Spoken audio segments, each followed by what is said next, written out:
Эти кадры двухлетней давности, вручение Садовику Кубка ПФЛ как лучшей команды второго российского дивизиона и предшествующая этому признанию победная финальная точка в виде гола Эдуарда Зацепина теперь лишь историческая хроника, оставшаяся в памяти стерлитамакских болельщиков.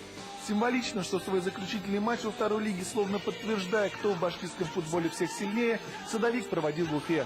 Если после этой встречи славная стерлитамакская история будет длиться еще как минимум 2 сезона, то для столичного нефтяника башкирское дерби стало лебединой песней. Уфа во второй раз в своей истории потеряла профессиональный футбол. 93-й год, когда футбол передали с Гастелло коммерческим структурам, здесь уже футбол, конечно, у нас уже не стал. И вот большой пробел вот в этом периоде, он здорово повлиял. Он повлиял очень здорово. И когда команда организовалась в 2002 году, это на базе там строителя и таксиста, то уже много было потеряно времени. Много было потеряно времени. И опять же неудачно получилось с выбором спонсора. В 2006-м о футбольной Уфе уже мало кто вспоминал. Так же, как и об этом человеке, грузинском подданном Звиаде Джиладзе, ставшем причиной снятия с Садовика рекордных 53 очка за 2 года до этого. Беспрецедентный в истории отечественного футбола случай. Зато стерлитамакцы боготворили россыпь голов Зацепина по итогам сезона, снискавшего лавры лучшего снайпера первого дивизиона. Восхищались феноменальным Зерновым, дарившим болельщикам вот такие голевые шедевры, а затем и под стать им залихватские футбольные танцы. Поражались количеством посещавших Стерлитамак мега-игроков и чудо-тренеров от Андрея Тихонова до Сергея Горлуковича. Привыкли к стабильно исполняемой на послематчевых пресс-конференциях емкой фразе кормчего Садовика. Это футбол. Хороший футбол. Это футбол, а не живые люди. Это действительно был футбол. Футбол, застолбивший за Садовиком итоговое 6-е место в первом дивизионе. Невероятный результат для детского дебютанта из провинциального города. Болельщик готов был простить любимой команде невразумительные, если не сказать странные, домашние поражения от Орла и Анжи, а также гостевой от Машука. Ветер интернетовских слухов навевал, но по доброте душевной все прощалось. С кем не бывает. Садовик — это первая лига. У нас главные тренера команд премьер-лиги в открытую говорят, что ничего такого нет в нашем футболе, это нормальное явление. Так что я думаю, Садовик — это часть всего нашего российского футбола. И стимулировали, и будут стимулировать. Другое дело, что откуда берутся деньги на это стимулирование. В межсезонье красивая футбольная сказка подошла к концу, а на берегах Стерли обнажилась топлес, одна из главных бед отечественного футбола. Перемены в градообразующем предприятии сказались на финансовой составляющей спорта номер 1. Контракты с Игнатенко и большинством лидеров команды не были продлены. Чтобы команде даровали жизнь, простые горожане упорно бомбардировали высшие инстанции письменными петардами. Есть мнения, не постеснялись на челобитную и главе государства. Команда у нас молодая, и будем биться без остатка до конца, до последней минуты, так как еще тяжеловато, видно, что нам еще не сыгранная команда. А так, я думаю, болельщиков будем радовать самоотдачей, это я могу гарантировать.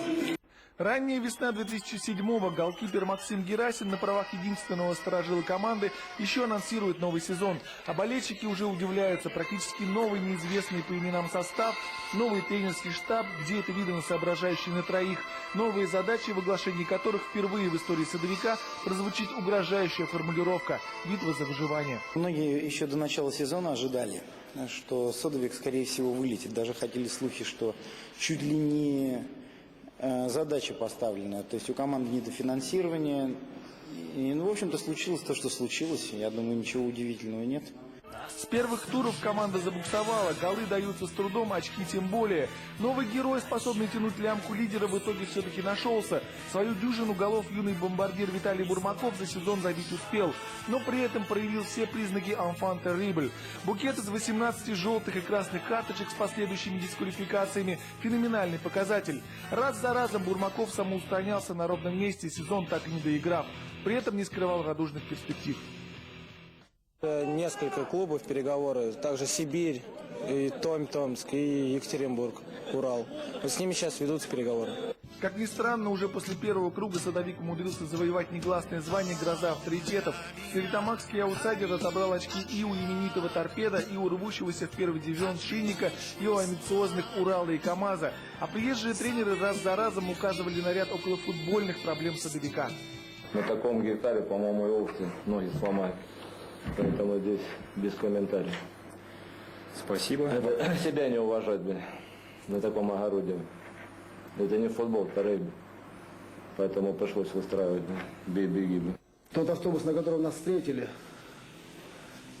я думаю, что уже вахтовых рабочих не возят на нем на работы. Поэтому футболисты были уже злые по приезду сюда, в Стерлитамак. Тот автобус, который нам дали, это вообще неуважение. Но я за свои деньги, наверное, у Глеба Жиглова в аренду возьму.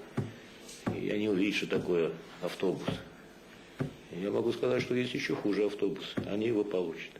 Крылатые фразы про гектар, легендарный стерлитамакский автобус, вот как, кстати, он выглядит, и транспортное средство от Глеба Жиглова пополняли газетные полосы, создавая определенный имидж команде.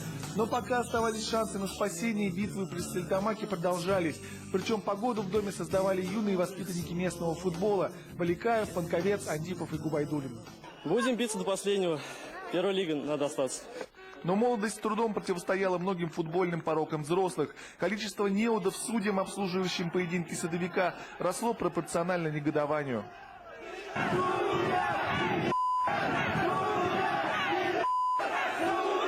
Судейство, а что о нем говорить? Все видно, вы снимали.